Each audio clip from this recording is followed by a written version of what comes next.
ってもいい人だった。私を助けてくれたの。それでお姉ちゃん心を取られちゃったってわけ？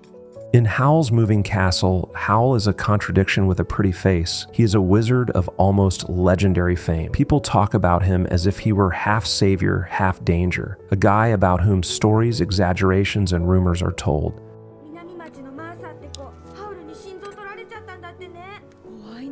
And when he finally appears, he does so with the energy of a person who always seems to be one step ahead.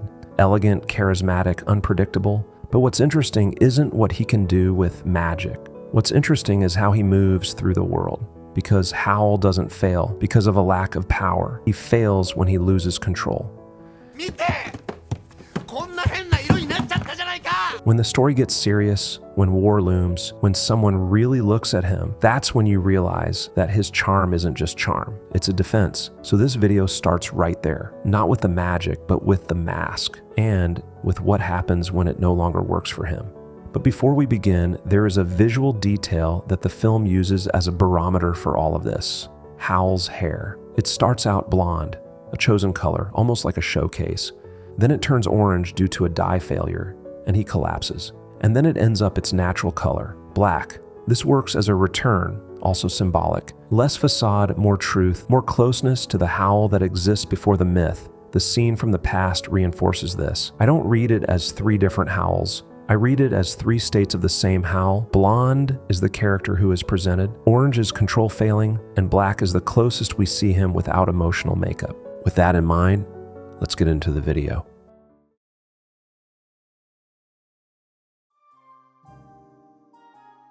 As I said before, Howl enters Howl's moving castle as a myth would enter. His presence is not natural, it is theatrical, as if the world had to adapt so that Howl could exist within it. Howl is not just a handsome and charismatic wizard. Howl is someone who has learned how to present himself, to control everything from the first contact. どちらへ？私が送って差し上げましょう。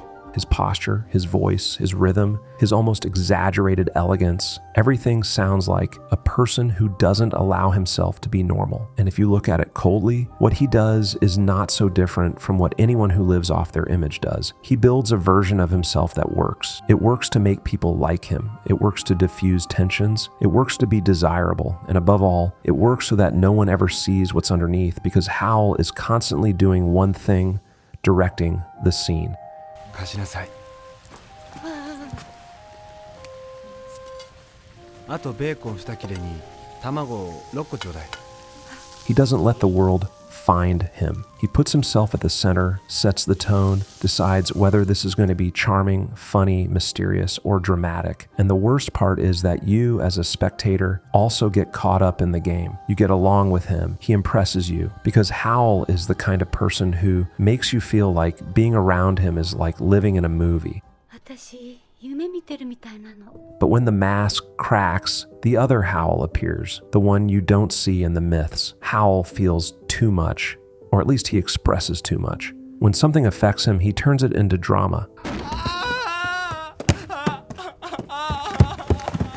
And at first you think, how funny, how exaggerated. But if you look at it as a psychological case, that exaggeration has another interpretation. He's the kind of person who can go from total control to collapse without any warning, as if his balance depended on the world following a script, and when the script breaks, so does he. What we see in Howl is not just vanity, it's a survival mechanism, because that brilliant, perfect version of him can't stand on its own. It's sustained by always acting a little bit, and that comes at a price.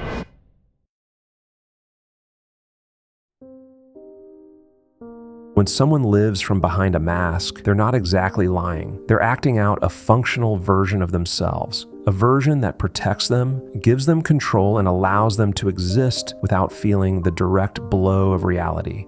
But I love you. But he has a boat.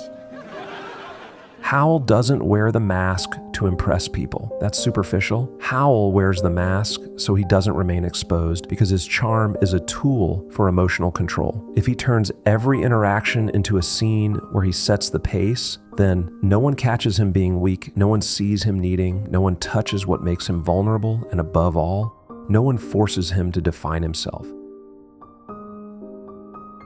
Howl is an I that is always on the move, always in the air, never on the ground. Howl lives attached to an ideal self that is more than just being handsome or elegant. It is being irreproachable, admirable, desirable, mysterious, untouchable. And that ideal self is not a whim. It is his way of sustaining a very specific idea. If I am extraordinary, no one can diminish me. Because underneath that idea, there is usually a basic fear. If I am normal, I am worthless. 絶望だ。なんという屈辱。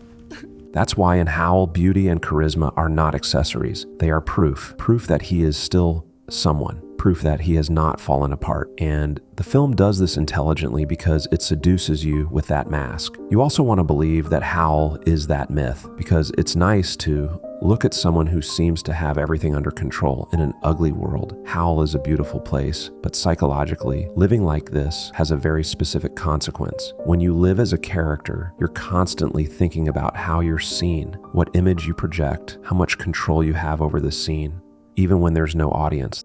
That's not freedom. It's a constant state of vigilance. もう終わりだ。美しくなかったら生きていたって仕方がない。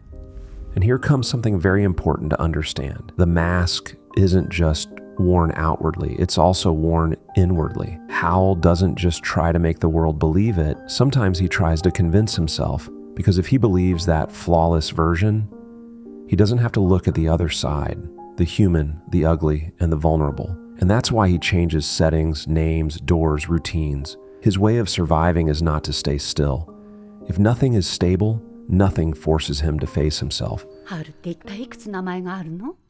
自由に生きるのにいるだけ。 Howl doesn't run away from physical danger. Howl runs away from something more intimate. He runs away from being trapped, being himself. You can see it in a very clear pattern. Howl always has an escape route ready. And I'm not just talking about magic doors. I'm talking about a lifestyle. 役立たずのろくでなしですって言ってくれればいいんだ。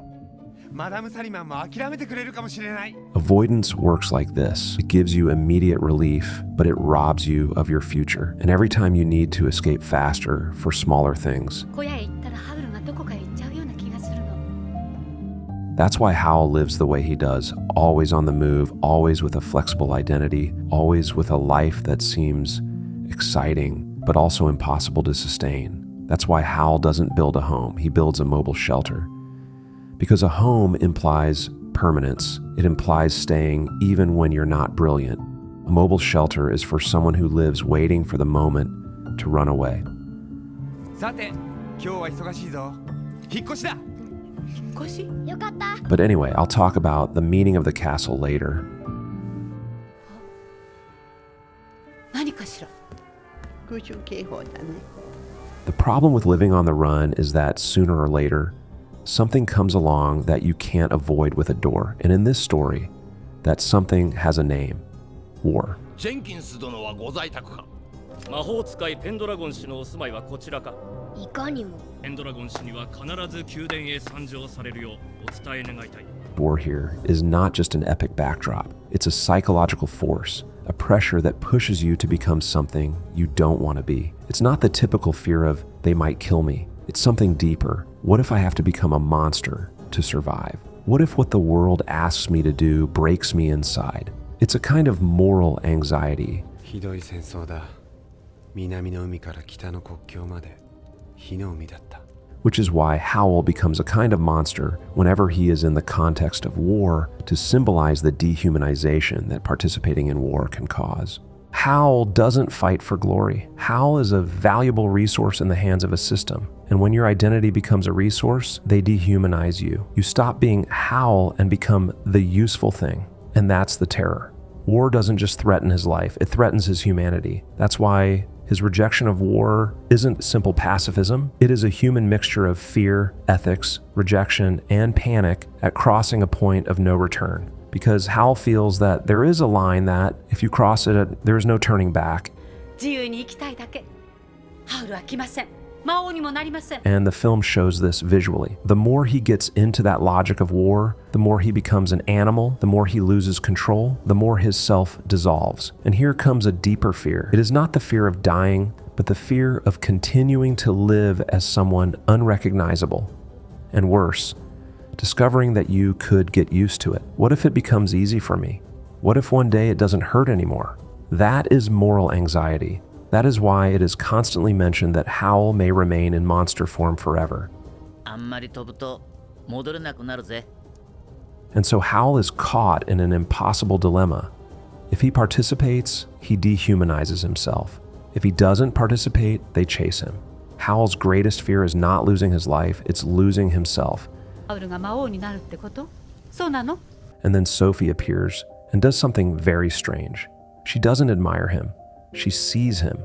The most interesting thing about Sophie is not that she saves him, it's that she deprograms him. Howl survives with a system: mask, charm, evasion, control, and Sophie doesn't play that game. Not because of strategy, because of her nature. Sophie functions as a mirror because she does three things that for someone like Howl are almost unbearable. She sets limits, she tells him the truth, and she forces him to choose.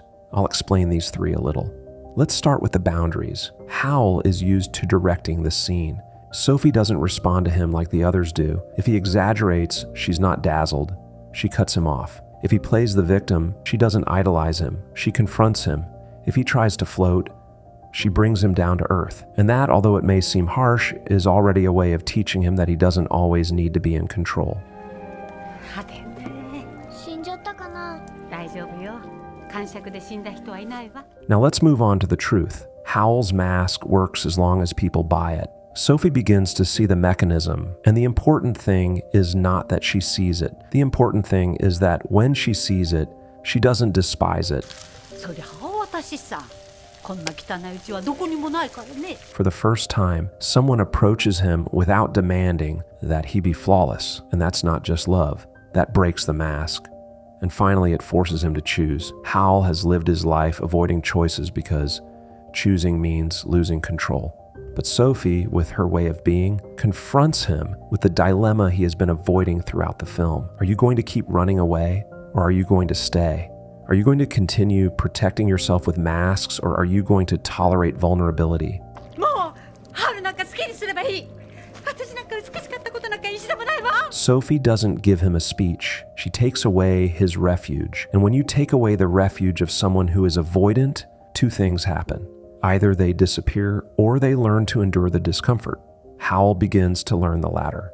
Sophie doesn't save him with kindness. She saves him with her mere presence. ソフィーがいると思うから行けたんだ。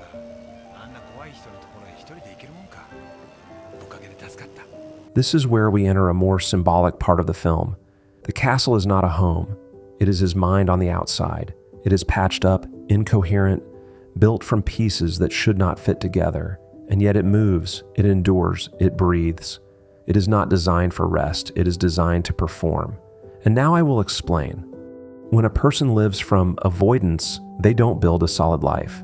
They build a life that works today. Patches, hallways, stacked things, quick fixes, just enough to not look too deeply inside, just enough so it doesn't fall apart. お城だって中から見るとガラクタの寄せ集めね。 That's why the castle feels the way it does, like a life maintained through improvisation. And then there are the doors, which are the perfect psychological symbol. For me, doors mean something very simple. I always have a way out. They are the physical version of his mental pattern. When something gets tough, you change the scene. When the conflict becomes too real, there is a door.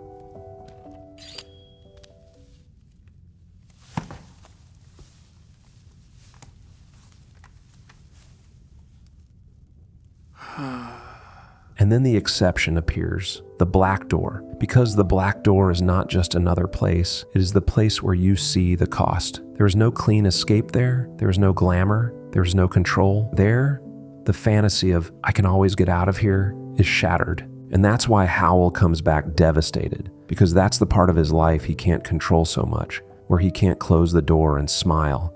It's the threshold where his survival system fails, and what he was holding back comes out. And Calcifer functions as the energetic core of the system, what keeps everything alive, warm, functioning, as if Howl had externalized his heart, his center. In the film, Calcifer literally has Howl's heart. オイラが死んだらハウルだって死ぬんだぞ。 And this is where Sophie becomes crucial again, because she does the opposite of avoidance. She doesn't open another door. She doesn't change scenes. She stays. Sophie brings continuity. She brings this can be fixed. She brings, let's put things in order. And that order is not just domestic, it is psychological. Because tidying up the castle does not mean cleaning. It means making the interior habitable again. It means that chaos ceases to be a refuge and begins to become a home. Connecting pieces, repairing cracks, making the place hold up. It's a metaphor for integrating what Howl had been separating for years in order to survive. At the end of the film, you even realize that Howl could have fixed the castle from the beginning with magic, since he even created rooms that didn't exist. 部屋も一つ増やしたんだ。入ってごらん。 But he didn't do it because it wasn't domestic disorder, it was mental disorder. And that's why the final symbol is so powerful. Howl had been building a mobile refuge for years and ends up learning to build something more difficult. A place where, if everything gets messy, you don't abandon it, you repair it. 逃げましょう。戦ってはダメ。なぜ？僕はもう十分逃げた。